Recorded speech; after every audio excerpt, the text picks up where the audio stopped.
ప్రార్థన. పరిశుద్ధుడైన మా తండ్రి, జీవం గల మా దేవ, మీ ఘనమైన నామ కొందనములు, స్తోత్రములు.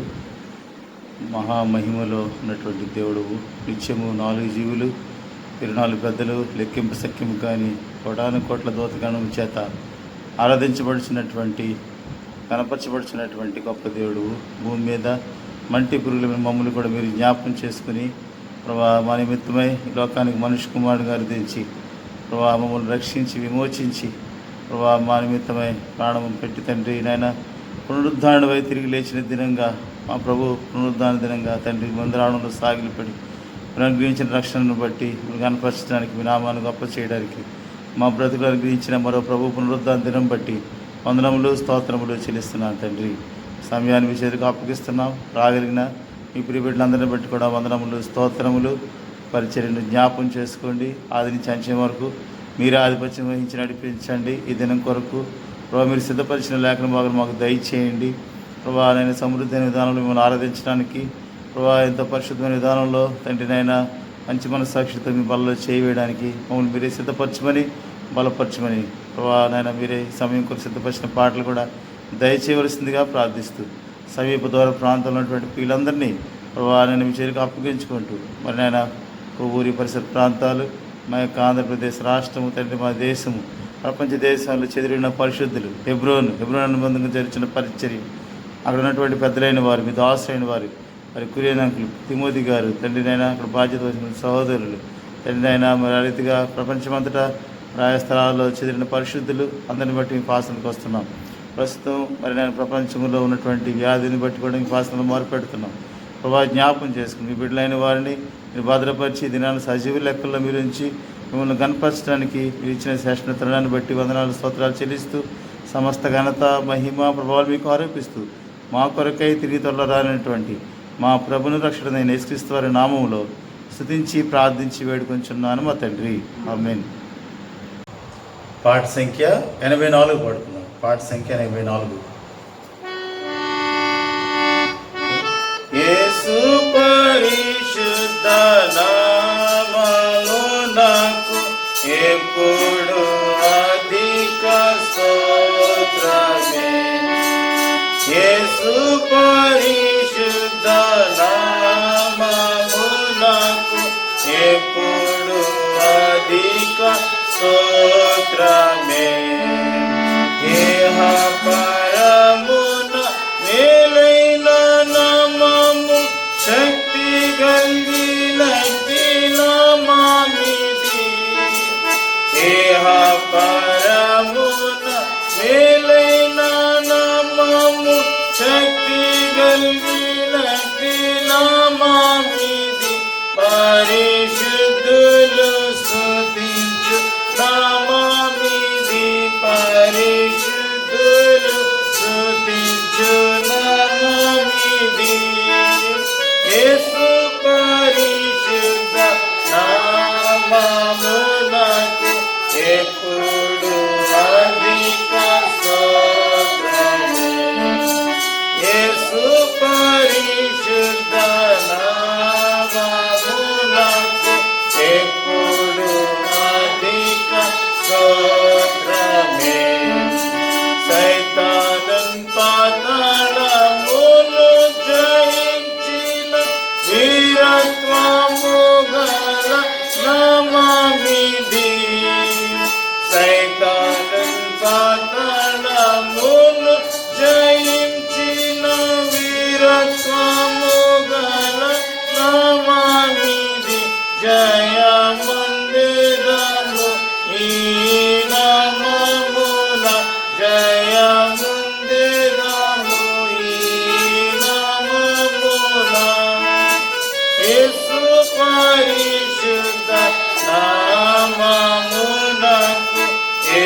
అపోస్తలుల కార్యములు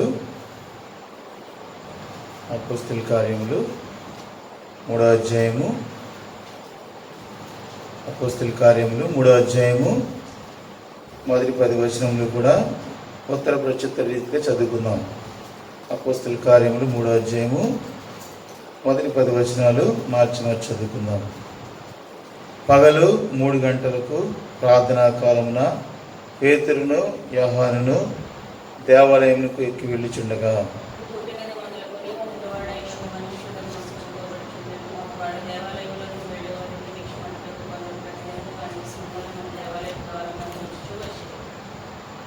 పేతురును యోహానును దేవాలయంలో ప్రవేశింపబోనప్పుడు వాడు చూచి భిక్షమడుగగా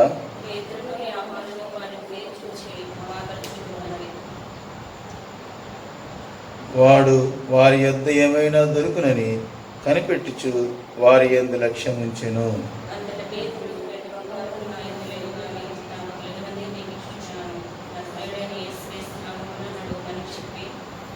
వాని కుడి చేయి పట్టుకుని లేవనెత్తెను. వెంటనే వాని పాదములను చీలమండలను బలము పొందెను.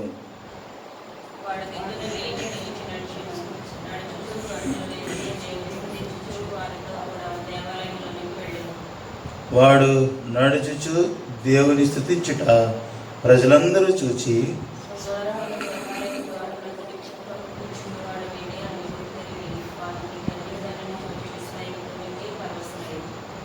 దేవుడి వాక్య భాగాన్ని ఆశ్రయించి మనం చూసిందాక ఈ భాగంలో మనం చూసినప్పుడు బహు పరిచయమైనటువంటి భాగమే.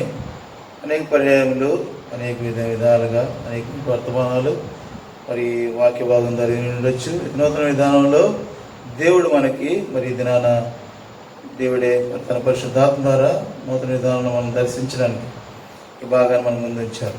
ఈ భాగంలో చూసినప్పుడు వాడు బహుకాలం నుండి కూడా మరి ఆ యొక్క దేవాలయం ద్వారం వద్ద నిల్చుండి ప్రతి దినము కూడా వస్తూ ఉన్నాడు. ప్రతి దినము కూడా మరి వారిని శృంగారమును దేవాలయపు ద్వారం వద్ద ఉంచుచూ వచ్చింది. ప్రతి దినం కూడా ఉంచుతున్నారు. శృంగారమును దేవాలయం ద్వారం వద్ద ప్రతి దినం కూడా అక్కడ మోసుకొని రాబడుతూ ఉన్నాడు.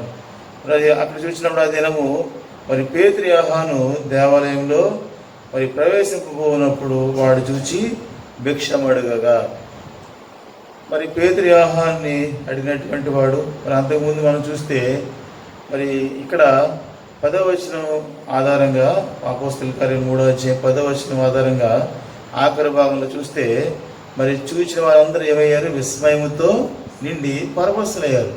ఎందుకు అంత విస్మయం పొందారు? అతను పుట్టుకతోనే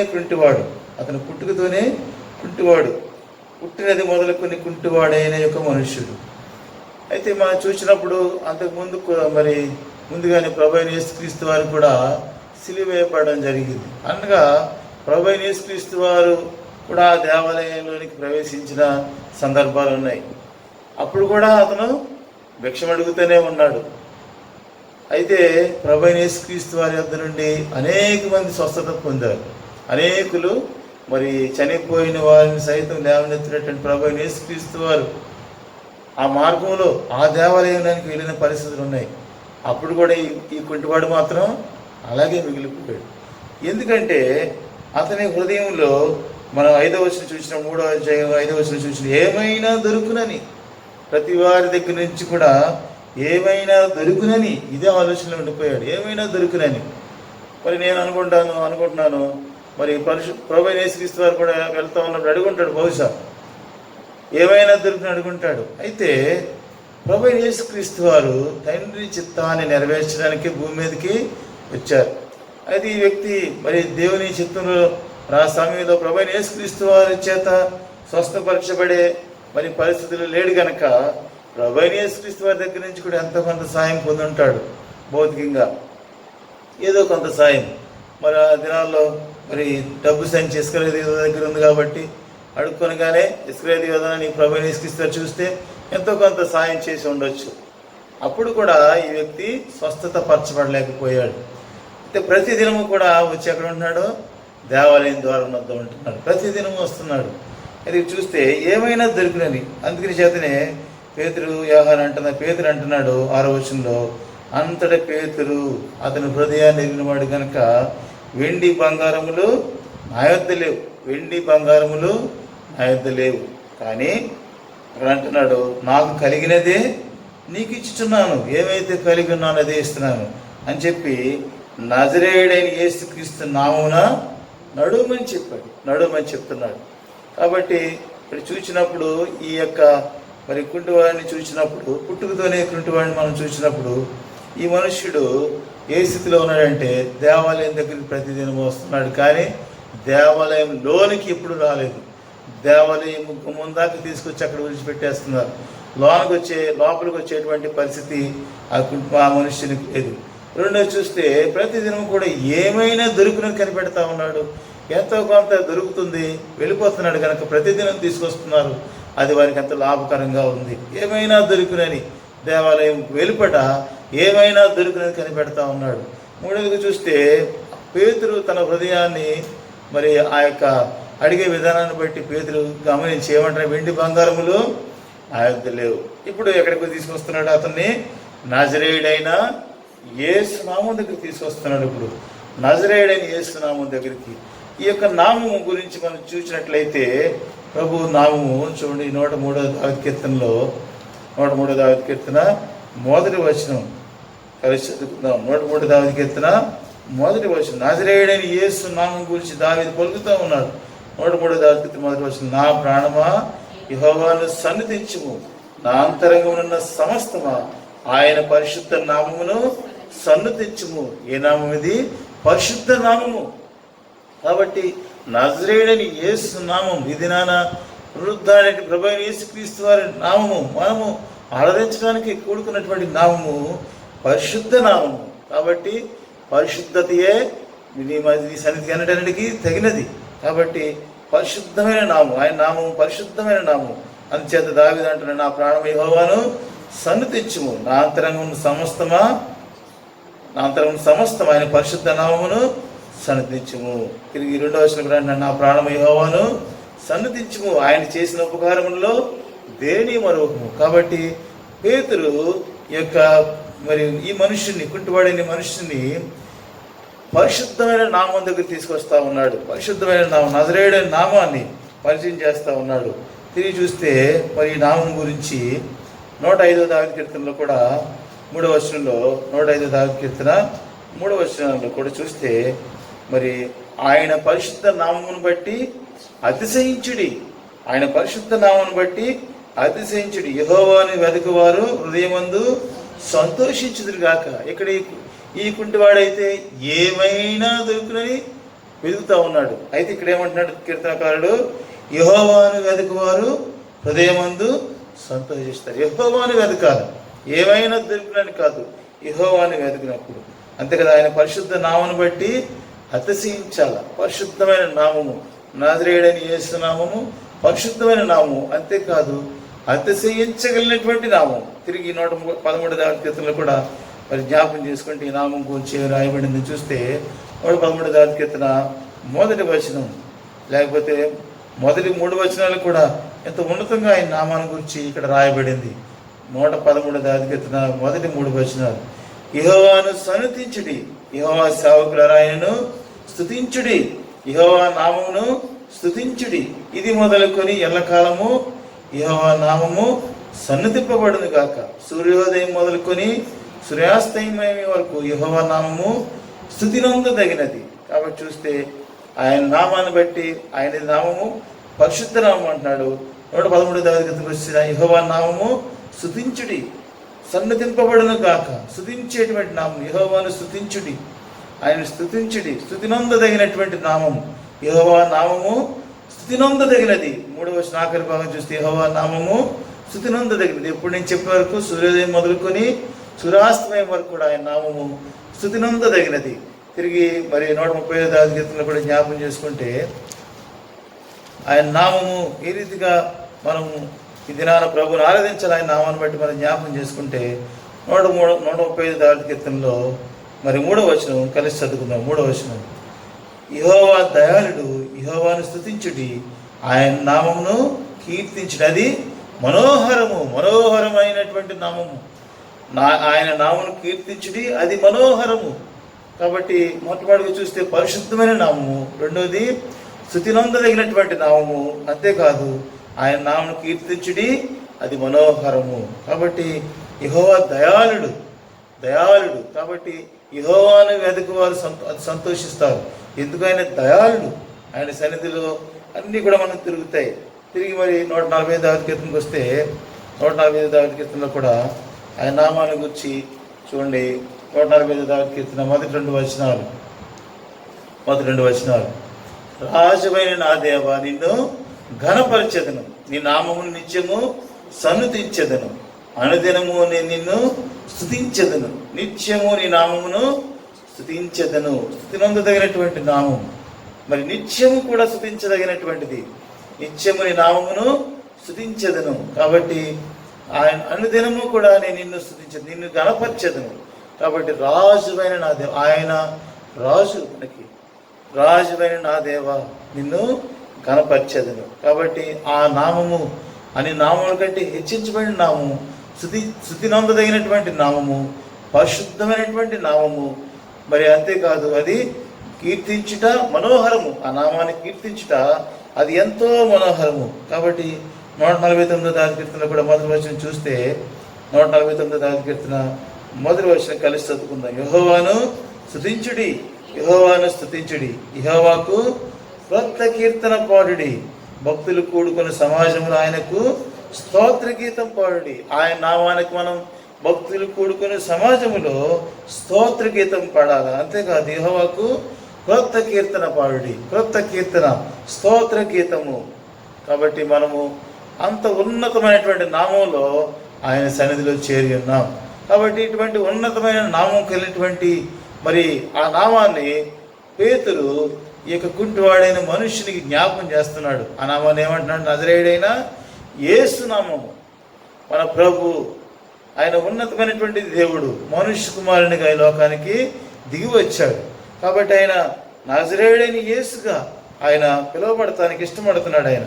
కాబట్టి నాజరేతులో ఏదైనా మంచి దొరుకుతుందా? ప్రవక్త ఎక్కడైనా నాజరేతులో పుడతాడని కూడా మన పితరులు అంటా ఉన్నారు. కాబట్టి చూస్తే నజరేయుడైన యేసు నామమున ఇప్పుడు ఈ కుంటివాడిని జ్ఞాపకం చేసుకున్నప్పుడు ఏమైందంటే చూడండి 7వ వచనంలో, వాని కుడి చెయ్యి పట్టుకుని లేవనెత్తెను, వెంటనే వాని పాదములను చీలమండలను బలము పొందెను. ఈ నామాన్ని మనం బలపరచబడే వారంగా ఉంటాం. కాబట్టి ఈ కుంటివాడైనటువంటి మనుష్యుడు బలం పొందాడు. అంతేకాదు 8వ వచనం చూస్తే, వాడు దిగ్గున లేచి నిలిచి నడుచుచు గంతులు వేయచ్చు, దేవుని స్తుతించుచు. అంతవరకు కూడా అనేక మంది దేవాలయానికి వెళ్ళి దేవుని స్తుతించడం, దేవుని ఆరాధించడం అంతా కూడా మరి పాపం బహుకాలం నుండి ఆ యొక్క దేవాలయము గుమ్మము బయట ద్వారము వద్ద ఉండి చూస్తూ ఉన్నాడు. ఈ కుంటివానికి ఈ దినాన ఉన్నతమైనటువంటి స్థితి కలిగింది, అత్యున్నతమైనటువంటి స్థితి కలిగింది, ఎంతో సంతోషం కలిగింది. ఇప్పుడు ఈ నామాన్ని బట్టి ఎంతో అతిశయిస్తున్నాడు, మరి కనపరుస్తున్నాడు, ఆ నామాన్ని స్తుతిస్తున్నాడు. ఎందుచేత? అతని కుంటితనము పోయింది. నడుచూచు గంతులు వేయచ్చు. చూడండి, వాడు మొట్టమొదటి దిగ్గున నిలిచాడు. తర్వాత నడుచుచు గంతులు వేయచ్చు, దేవుని స్తుతించు వారితో కూడా దేవాలయంలోకి వెళ్ళి అనేక మంది మనోడు చూస్తున్నాడు. అప్పటి వరకు అనేక మంది దేవాలయంలోకి వెళ్తున్నారు వస్తున్నారు. కానీ దేవాలయంలో ఉన్నటువంటి దేవుని యొక్క గొప్పతనాన్ని, లేకపోతే నజరేయుడైన యేసు నామం యొక్క గొప్పతనాన్ని ప్రభువైన యేసుక్రీస్తు వారు 3.5 సంవత్సరాలు పరిచయం చేసిన దినాల్లో కూడా మరి యొక్క భిక్షగాడు అక్కడే ఉండొచ్చు బహుశా, కానీ అక్కడ ఆయన దగ్గర నుంచి ఆ స్వస్థత కార్యం పొందలేకపోయాడు. ఇప్పుడు మరి పేతురు మరి జ్ఞాపకం చేయబడుతున్నాడు. పేతురు దగ్గర అడిగినప్పుడు మాత్రం పేతురుకి ఆ దేవుడు ఇచ్చిన తలంపు మేరకు ఏమంటారు? వెండి బంగారములు మా యొద్ద లేవు. చూడండి, పేతురు అన్న చక్కగా మా వైపు మొట్టమొదటి మా తట్టు చూడమని, వారిని తేరి చూచి మా తట్టు చూడమని, వాడు వారి యొద్ద ఏమైనా దొరికినని. పాపం యథావిధిగా ఆదాయం కూడా ఏమైనా దొరుకుతుంది అనుకున్నాడు. పాపం ఏదైనా దొరుకుతుందనే చూస్తున్నాడు. కానీ పేతురు అంటున్నాడు, ఏమంటున్నాడు? వెండి బంగారములు మా యొద్ద లేవు, వెండి బంగారం మా యొద్ద లేవు. అంతేకాదు అక్కడ తాగిపోవటం ఏమంటున్నాడు? వెండి బంగారములు మా యొద్ద లేవు, కానీ నాకు కలిగినదే నీకు ఇచ్చున్నాను. పాపం ఏమైనా దొరుకుద్దని ఎంతో లక్ష్య పెట్టాడు, లక్ష్యం ఉంచాడంట. ఎంతో మరి ఉత్సాహంగా సంతోషంగా తేలి చూడమనేటప్పటికీ ఆయన ఎంతో సంతోషంగా చూస్తున్నాడు. పాపం మనుషుడు చూస్తుంటే వెండి బంగారములు లేవు, కానీ నజరేయుడని యేసు నామం. కాబట్టి ఈ నామము పరిశుద్ధమైన నామము. అంతేకాదు ఈ నామాన్ని బట్టి మనం అతిశయించే వారంగా ఉండగలిగినటువంటి నామం, కీర్తించేటువంటి నామం, స్తుతించగలిగినటువంటి నామము అది. అంతేకాదు క్రొత్త కీర్తన పాడదగినటువంటి నామం. ఎందుని బట్టి మనం ఆ నామాన్ని మనం కూడా ఈ దినాన మరి ఆ కుంటివాడు ఆ దినాన్ని లేచి దేవుని ఇంటికి వెళ్ళి సంతోషంగా మరి దేవుని ఇంట్లో మరి స్తుతిస్తున్నాడంట, కనపరుస్తున్నాడంట. వారితో పాటు దేవుని స్తుతిస్తున్నాడు. అంతేకాదు దేవుని మరి ప్రజలందరూ చూస్తున్నారు అతను స్తుతించడం. మరి అనుకుంటున్నారు వారందరూ కూడా మరి ద్వారం వద్ద భిక్షము కొరకు కూర్చున్న వాడు వీడే అని గుర్తిరిగి వారికి జరిగిన దాన్ని చూచి విస్మయంతో నిండి పరవశులైరి. మన జీవితాన్ని కూడా దీన్ని అన్వయించుకున్నప్పుడు మన జీవితంలో కూడా మరి మన జీవితాన్ని మనం జ్ఞాపం చేసుకున్నప్పుడు మనం కూడా ఉదయాన పాపపు కుంటితనంలో ఉండిపోయాం. పాపపు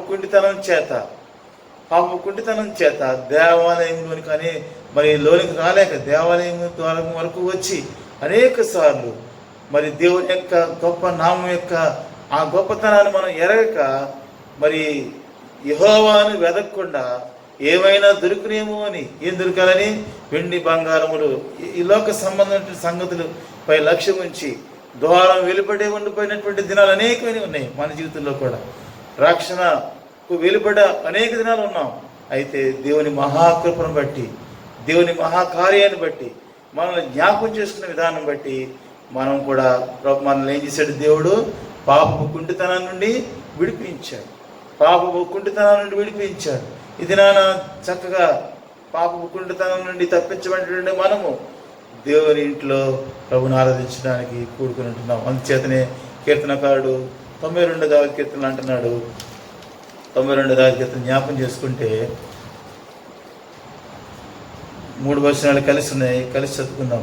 యెహోవాను స్తుతించుట మంచిది, మహోన్నతుడా నీ నామమును కీర్తించుట మంచిది. ఉదయమున నీ కృపను, ప్రతి రాత్రి నీ విశ్వాస్యతను 10 తంతుల స్వరమండలముతోనూ గంభీర ధ్వనిగల సితారతోనూ ప్రచురించుట మంచిది.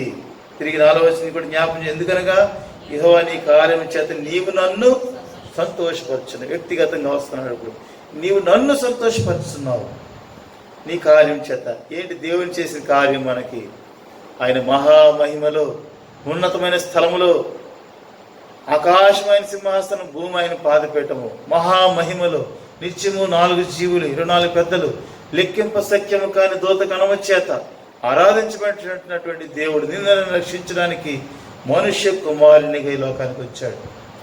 అంతేకాదు 33.5 సంవత్సరాలు పరిశుద్ధమైన జీవితం జీవించి ఆయన నీ కొరకు నా కొరకు ఇదిగో లోక పాపములు మూసుకుని పో దేవుని కొరకు పిల్లగా ఆయన లోకానికి వచ్చి ఆయన కలువరి శిలువలో మన నిమిత్తమై, మన పాప శాపం నిమిత్తమై, మన పాప కుండితనాన్ని తీసివేయ నిమిత్తమై ఆ ప్రభు శిలువ కార్యంలో మన యొక్క ప్రాణాన్ని మన కొరకు ప్రాణార్పణంగా పోయబడ్డారు. సామాన్యమైనది కాదు శిలువ కార్యము. ఆయన మరి శిలువ కార్యాన్ని జ్ఞాపకం చేసుకుంటే మరి తలను ముండ్ల కిరీటం, కాళ్ళ చేతులందు సిరలు, ప్రక్కన బళ్ళెంపోటు, శరీరమంతా కొరడ దెబ్బలు, ఉమ్మి వేశారు, అవమానము, నింద, అన్యాయపు తీర్పు, వీటన్నిటి ద్వారా మరి నీవు నేను పొందవలసినటువంటి ఆ పాపపు ఉగ్రత పాత్రను ఆయనే మన ప్రభు అయిన యేసుక్రీస్తు వారు తాగుట ద్వారా, మన శిక్ష ఆయన దేహంలో ఆయన పొందుట ద్వారా, అనుభవించడం ద్వారా, ఆయన చిందించిన రక్తాన్ని బట్టి, ఆయన పరిశుద్ధమైన రక్తంలో మన పాపం కడుగుట ద్వారా మనము మరి గొప్పగా ఆయన దేవుని మందిరంలో చేరి ప్రభుని ఆరాధించడానికి దినాన మనకు కూడి రాగలుగుతున్నాం. కాబట్టి ప్రభు అనిపించిన రక్షణ మనం జ్ఞాపం చేసుకుంటే నీ కార్యము చేత నీవు నన్ను సంతోషపరుచున్నావు. ఎందుకనగా యెహోవా నీ కార్యము చేత, ఆయన చేసిన కార్యము ఆయన రక్షించడం మాత్రమే కాదు, రక్షించిన దినం నుండి కూడా ప్రతి దినము ఈ దినం వరకు కూడా మరి లోకములో ఉన్నటువంటి శక్తి, పాపపు యొక్క మరి ప్రభావం నుండి ఆయన తప్పిస్తూ ఉన్నాడు. మరి మానవులము శరీరంలో ఉన్నాం కాబట్టి శరీరంలో పాపము నిత్యము కూడా మరి తొంగి చూస్తూ ఉంటుంది శరీరంలో. కాబట్టి ప్రతి దినము కూడా ప్రభు యొక్క క్రీస్తు ప్రభావము, ఆ శిలువ ప్రభావము, రక్త ప్రభావము పాపపు శక్తి నుండి మనల్ని విడిపించి ప్రతి దినము కూడా నూతన పరుస్తుంది. అందుచేత సూర్యోదయం మొదలుకొని సూర్యాస్తమయం వరకు ఆయన నామము స్తుతించదగినటువంటిది, సన్నుతించదగినటువంటిది. ప్రతి దినము కూడా ఆయన నామము మరి గణపరచదగినటువంటిది. కాబట్టి కుంటివాడు మరి ఏ రీతిగా అయితే స్వస్థపరచబడి దేవాలయానికి వెళ్ళి దేవుని స్తుతిస్తూ మహింపరుస్తున్నాడో మనం కూడా పాపపు కుంటితనం చేత దేవుడు మనల్ని విడిపించాడు. ఆయన పరిశుద్ధ నామములో మనల్ని జ్ఞాపకం చేసుకున్నాడు. ఆయన పరిశుద్ధ నామాన్ని మనం కూడా కలిగి ఉండడానికి, ఆ నామంలో చేరి రావడానికి, ఆయన కనపరచడానికి దేవుడు మనకి గొప్ప తాళం ఇస్తూ ఉన్నారు. అంతేకాదు మరి మనం జీవితంలో చూసినప్పుడు మరి ఆ కుంటివాడైతే ఏమి చూస్తున్నాడండి? ఏమైనా దొరికినని, దేవాలయం వెలుపుట ఏమైనా దొరికినని చూస్తున్నాడు. కానీ దేవాలయం లోపల ఉన్నటువంటి ఆ దేవుని యొక్క మహిమ ప్రభావాలను చూడలేకపోతున్నాడు. ఆయన గొప్ప కార్యాలు చూడలేకపోయాడు. అయితే పాపపు కుండితనం చేత విడిపించబడిన మనము దేవునింట్లో తీసుకురాబడ్డాం. ఏ రీతిగా అయితే పుట్టుకతోనే కుంటివాడు ఏ రీతిగా స్వస్థపరచబడి దేవునింట్లోకి వచ్చినప్పుడు అంతగా దేవుని స్తుతిస్తున్నాడు వారితో కలిసి, అదే రీతిగా మనం కూడా మరి పాపపు కుంటితనం నుండి దేవుడు మనల్ని విడిపించినప్పుడు, మనం రక్షించినప్పుడు మనం కూడా దేవునింట్లో చేరి వస్తున్నాం. అయితే అనేక సార్లు రక్షణ పొందామని చెప్పుకుంటాం, కానీ అనేక సార్లు ఇంకా వెలుపడే పరిస్థితులు, ఇంకా ఏమైనా దొరుకునని, ఇంకేమైనా సంగతులు ఉన్నాయేమని వీటి కొరకే మనము వెనుచూపు చూసేవారంగా ఉంటాం. కాబట్టి మరి దేవుని యొక్క నామంలో మనము మరి చేరి వచ్చినప్పుడు ఇంకేమైనా వాడు వెతుక్కుంటా ఉన్నాడు, పుట్టుకుంటేవాడు ఏమైనా దొరుకునని. వారి మీద దేని కొరకు లక్ష్యమించాడంటే ఏమైనా దొరుకునేమో లక్ష్యమిస్తూ ఉన్నాడు. అయితే నిజమైనటువంటి దేవుని కార్యాన్ని మరి చూడలేకపోయాడు. అయితే పేతురు దేవుని కృప చేత, అతనైతే అడగలేదు, ఏదైనా దొరుకుతుందేమో అనుకున్నాడు. కానీ ఇంత గొప్ప కార్యం, తన జీవితమే మార్చబడుతుందని, తను లేచి నడవగలనని ఆశపడలేదు. కానీ పేతురు ఉచితంగానే పేతురు జ్ఞాపం చేసుకుని మాకు కలిగిందే మీకు ఇచ్చున్నాము. చక్కని వాడు అన్నట్టు చూడండి, నాకు కలిగినది 6వ వచనం మధ్య భాగంలో, వెండి బంగారములు నా యొద్ద లేవు కానీ నాకు కలిగినదే నీకు ఇచ్చుచున్నాను, నజరేయుడని యేసుక్రీస్తు నామమున నడుమని చెప్పి. కాబట్టి మనం కూడా పేతురు వలె ప్రభు మరి గొప్ప నామము ఆయన శిలువ కార్యం ద్వారా మనం కూడా పొంది ఉన్నాం. కాబట్టి చూసినట్లయితే అపోస్తలుల కార్యం 4వ అధ్యాయము 12వ వచనంలో చక్కని మాట రాయబడింది. అపోస్తలుల కార్యం 4వ అధ్యాయము 12వ వచనం, మరి ఎవరి వలనను రక్షణ కలగదు, ఈ నామముననే మనము రక్షణ పొందవలను కానీ ఆకాశము క్రింద మనుషులు ఇవ్వండిన మరి ఏ నామమున రక్షణ పొందలేము అని. కాబట్టి ఎవరి వలన రక్షణ కలగదు.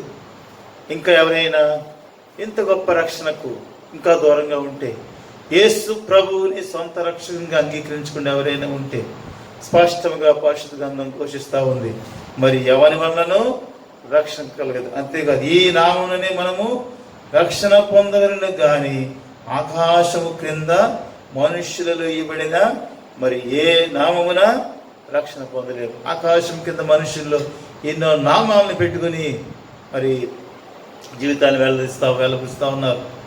ఇది మరి ఉన్నటువంటి వ్యాధిని బట్టి ప్రపంచమంతా తాండవిస్తున్నటువంటి ఆ యొక్క భయంకరమైనటువంటి కరోనా వ్యాధిని బట్టి వారి దేవుడిని వారు ప్రార్థన చేసుకునే వారు ఉన్నారేమో, కానీ బైబిల్ స్పష్టంగా బోధిస్తుంది మరి ఎవరి వలననో రక్షణ కలగదు. ఆకాశం క్రింద మనుషులు ఇవ్వండి మరి ఏ నామమున రక్షణ పొందలేవు, ఈ నామముననే ప్రభువైన యేసుక్రీస్తు వారి నామము, పరిశుద్ధమైన నామము, సన్నుతించేటువంటి నామము, అతిశయించగలిగినటువంటి నామము, మరి స్తుతి నొందదగినటువంటి నామము, కీర్తించగలిగినటువంటి నామము, మనోహరమైనటువంటిది. కాబట్టి అనుదినము ఆ నామం దగ్గర మనం చేరినప్పుడు గొప్ప రక్షణ. చూడండి, ఈ నామమునే మనము రక్షణ పొందవలను. కాబట్టి ప్రతి వారు కూడా మరి ఈ నామంలోకి వచ్చినప్పుడు మాత్రమే ప్రతి దాని నుండి కూడా మనల్ని దేవుడు రక్షించేవాడుగా ఉన్నాడు. వ్యాధి నుండి, బాధ నుండి ఆయన రెక్కలు ఆరోగ్యాన్ని కలిగజేస్తాయి. కాబట్టి ఇటువంటి గొప్ప నామము మనకు ప్రభు అయిన యేసుక్రీస్తు వారి ద్వారా, ఆయన శిలువ కార్యము ద్వారా మనకు అనుగ్రహించబడింది. కాబట్టి ఈ నామాన్ని ఇంకా నిర్లక్ష్య పెడితే ఇదే మిక్కిలి అనుకూల సమయము. తిరిగి మరి మార్క్స్ వార్తలో కూడా చూస్తే 8వ అధ్యాయము 36వ వచనం జ్ఞాపకం చేసుకున్నాం. మార్క్స్ వార్త 8వ అధ్యాయము 36వ వచనం కూడా జ్ఞాపకం చేసుకుంటే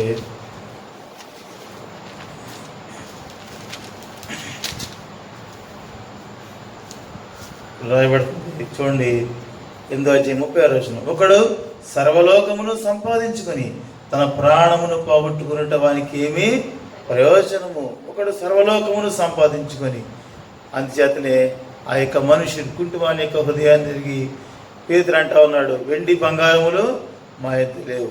ఎందుచేత సర్వలోకాన్ని సంపాదించుకోవచ్చు, కానీ తన ప్రాణాన్ని పోగొట్టుకుంటే వానికి ఏం ప్రయోజనం. కాబట్టి ప్రభువైన యేసుక్రీస్తు వారి నామములో మరి గొప్ప రక్షణ మనకు ఉంది, గొప్ప విడుదల ఉంది, గొప్ప కార్యములు ఆయన మన కొరకు చేస్తూ ఉన్నారు.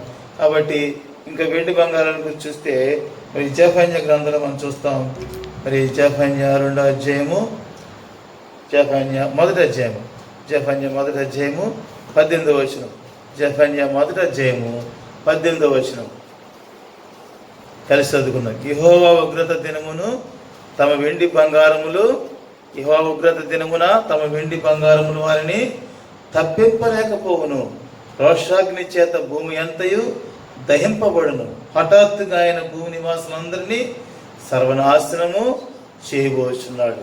కాబట్టి దేవుని యొక్క కోపము, దేవుని దినమున, దేవుని ఉగ్రత దినాన, దేవుని యొక్క ఉగ్రత భూమి మీద బయలు వెళుతూ ఉంది. దేవుని యొక్క ఉగ్రత ఈ దినాన వెండి బంగారములు వారిని తప్పింపలేకపోవును. వారిని తప్పించలేవు, వెండి బంగారాలు తప్పించలేవు.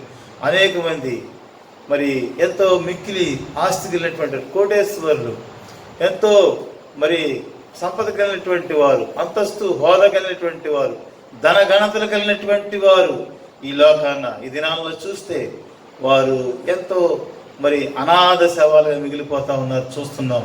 దేవుని ఉగ్రత బయలుదేరుతూ ఉంది. వారి ఆస్తిపాస్తులు, వారి ధన ఘనత ఏమి వారిని తప్పించలేకుండా ఉంది. చూడండి, ఒక పెద్ద గృహానికి యజమానుడు, ఒక ఉన్నతమైన స్థానం వ్యక్తి మరి చనిపోతే భార్య బిడ్డలకు మనవలు ఎవరో చూడలేని పరిస్థితులు, ఎవరో పోలీసు వాళ్ళు తీసుకెళ్ళి ఆ శవాన్ని ఖననం చేసే పరిస్థితులు మనం కళ్ళారు చూస్తున్నాం. కాబట్టి దేవుని ఉగ్రత దినమున తమ వెండి బంగారములు వారిని తప్పించలేకపోవును. ఇది వాస్తవం. ఇది తప్పించలేవు, ఏమీ కూడా తప్పించలేవు. వారి కుటుంబం అడ్డుపడదు, వారి ధనం అడ్డుపడదు, వారి వెండి బంగారాలు అడ్డుపడవు. కాబట్టి మనుషుడు ప్రతి వారికి కూడా మనకు తెలుసు ఎలా వస్తారంట. దిగంబరిగా వచ్చాడు, దిగంబరిగా వెళ్తున్నాడు. ఒంటరిగా వచ్చాడు, ఒంటరిగా వెళ్తాడు. ఇటువంటి దినాలు, దేవుని ఉగ్రత దినాలు చూస్తున్నాం. మనం ఇంకా నిర్లక్ష్య పెడుతున్నాం. ఇక్కడ స్పష్టంగా పరిశుద్ధ గ్రంథం బోధిస్తావు, నేనే మార్గమును, నేనే సత్యమును, నేనే జీవము. జీవము కలిగిన దేవుడు నిన్ను ప్రేమతో పిలుస్తున్నాడు. దేవుని ఉగ్రత తాండి వేస్తూ ఉంది. ఇంకా చూస్తే రోషాగ్ని చేత భూమి అంతయు దహింపబడును. హఠాత్తుగా ఆయన భూనివాసులందరినీ సర్వనాశనము చేయబోచున్నాడు. కాబట్టి రక్షణ యెహోవా అధీనము. కాబట్టి మరణము తప్పించేవాడు దేవుడే. మరణము తప్పించిన యెహోవా వశము. ఆయన జీవం గల దేవుడు. జీవానికి ఆయన కలువరి శిలువలో తన జీవాన్ని మనకు అర్పించాడు. ఆయన దేహాన్ని, ఆయన ప్రాణాత్మ దేహంలో మన కొరకు ప్రాణార్పణంగా పోసాడు. ఆయన గొప్ప రక్షణ మనకు సిద్ధపరిచాడు దేవుడు. కాబట్టి ఈ రక్షణ ఇంకా నిర్లక్ష్య పెడతామంటే, ఈ జీవాధిపతి దగ్గరికి ఇంకా రాకుండా ఉంటే, ఎక్కడైతే జీవం లేదు అక్కడ ఏముంటుంది? మరణపు వాసన ఉంటుంది, మరణంగా ఉంటుంది. కాబట్టి మరణముల నుండి జీవం నుంచి సాధించడానికి మన ప్రభువైన యేసుక్రీస్తు వారు గొప్ప రక్షకుడికి ఈ లోకానికి అనుగ్రహించారు. కాబట్టి ఈ కుంటివాడు మరి పుట్టుకతోనే కుంటివాడు. అతను ప్రతి దినము కూడా దేవాలయానికి వస్తున్నాడు, ప్రతి దినము వస్తున్నాడు. కాబట్టి దేవుని మందిరానికి వెళ్ళే అలవాటు కలిగిన వారు ఈ మనుషులతో పోల్చబడుతూ ఉన్నారు. ప్రతి దినము కూడా మందిరానికి వెళ్తారు, పాపం క్రమంగా మందిరానికి వెళ్తారు. కానీ హృదయము దేవునికి ఇవ్వకపోతే, హృదయాన్ని దేవునికి సమర్పించకపోతే, నీ హృదయంలో దేవుని కార్యం జరగకపోతే నువ్వు దేవుని కనపరచలేవు, దేవుని కార్యం చూడలేవు, దేవుని యొక్క గొప్ప కార్యం నువ్వు చూడలేవు. ఎప్పుడైతే ఈ కుంటివాడు అప్పటి వరకు కూడా వెలుపడి ఉన్నటువంటి వాడు మరి పేతురు ద్వారా దేవుడు జ్ఞాపకం చేసుకున్నాడు. వెండి బంగారం లేవు కానీ మాకు కలిగినది నీకు ఇస్తున్నాం అన్నప్పుడు వారి మీద మరి ఎప్పుడైతే చెయ్యి పట్టుకొని లేపాడో వాడు స్వస్థపరచబడ్డాడు. చీలమండలాలు మరి పుట్టుకతో ఎప్పుడు కూడా కాళ్ళ మీద నిలబడలేదు పాప మాత్రం.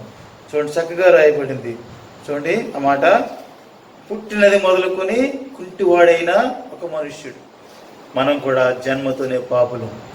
మన జన్మే పాపపు జన్మ. కాబట్టి పాపములో జన్మించాం, పాపములో జీవిస్తున్నాం. పాపములో మరణిస్తే నిత్య నాశనము, భయంకర అగ్నిగుండము.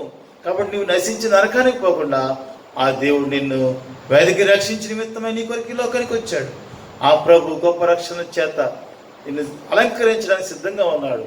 కలువరి స్త్రీలో గొప్ప రక్షణ కార్యం చేశాడు. నీకు గొప్ప రక్షణ సిద్ధంగా ఉంది.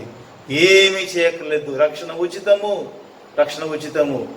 ప్రభువా, పాపిని నువ్వు నా పాపముల కొరకే కలువరి స్త్రీలో ప్రాణం అర్పించావు.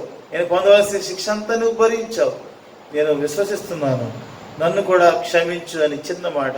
యేసు ప్రభువా నన్ను క్షమించు అంటే చాలు, వెంటనే నీ హృదయంలో నీ పాపపు కుండితనం అంతా పోద్ది. దేవుని మహిమను చూస్తావు, దేవుని కార్యాలు చూస్తావు. నీవు కూడా దేవుని కనపరచగలవు. నిత్య జీవనం నీవు కూడా ఉండగలవు. మరి దేవుని దినం ప్రభు మరి మొదటి వచ్చాడు మన కొరకై, మనం రక్షించడానికి, దేవుని కార్యం చేయడానికి, మన నిమిత్తమే గొప్ప రక్షణ సిద్ధపరచడానికి తిరిగి రెండో రాకడగా రాలై ఉన్నాడు. ఆ రాకడ దినానికి గుర్తులన్నీ నెరవేర్చబడుతున్నాయి. కాబట్టి నీవు నేను కూడా సిద్ధపడే వారంగా ఉన్నాం. లేకపోతే మన మరణ దినం ఎప్పుడో తెలియదు. అందుచేత మనం సిద్ధపడే వారంగా ఉన్నాం. కాబట్టి ఆయన దేహాన్ని నలగొట్టడానికి తండ్రికి ఇష్టమైంది ప్రభు అయిన యేసుక్రీస్తు వారి దేహం నలగొట్టడానికి. నలగొట్టబడినటువంటి ప్రభు అయిన యేసుక్రీస్తు వారి దేహము మన కొరకు ఆయన చిందించిన రక్తము. కొరడా దెబ్బలు కొడుతుంటే ప్రతి కొరడా దెబ్బకి రక్తం చిందించబడతా ఉంది. ఆయన గాయాల నుండి చిందించబడిన రక్తము, ఆయన రక్తమునకు సాదృశ్యమైనటువంటి రసము, ఆయన దేహానికి సాదృశ్య రొట్టె ఒక మందిరంలో ఉంచబడింది. ఆ యొక్క రొట్టె రసములో ఆయన దేహానికి, ఆయన యొక్క రక్తాన్ని సాధన బలలో, ప్రభు బలలో పాల్గొని పొందుతున్నప్పుడు పునరుద్ధాన శక్తి మనం పొందేవారంగా ఉన్నాం. ఇంకెవరైనా ప్రభు బాలకు దూరంగా ఉంటే, ఇంకెవరైనా దూరంగా ఉంటే గొప్ప రక్షణ దేవుడికి సిద్ధపరిచాడు. రక్షణ పొంది బాప్తిసం తీసుకొని నూతన జన్మ అనుభవంతో నువ్వు సంతోషంగా ప్రభు వల్ల పాల్గొంపులు పొందేవాడుగా ఉంటే దేవుడు నీకు ఆయన రాకడ జ్ఞాపకం చేసుకునేవాడుగా ఉంటాడు. ఆయనతో సహవాసం కలిగి ఉంటావు. ప్రభు మనం సంఘం ఎత్తబడే సమయం మనం కూడా ఎత్తబడే వారంగా ఉంటాం.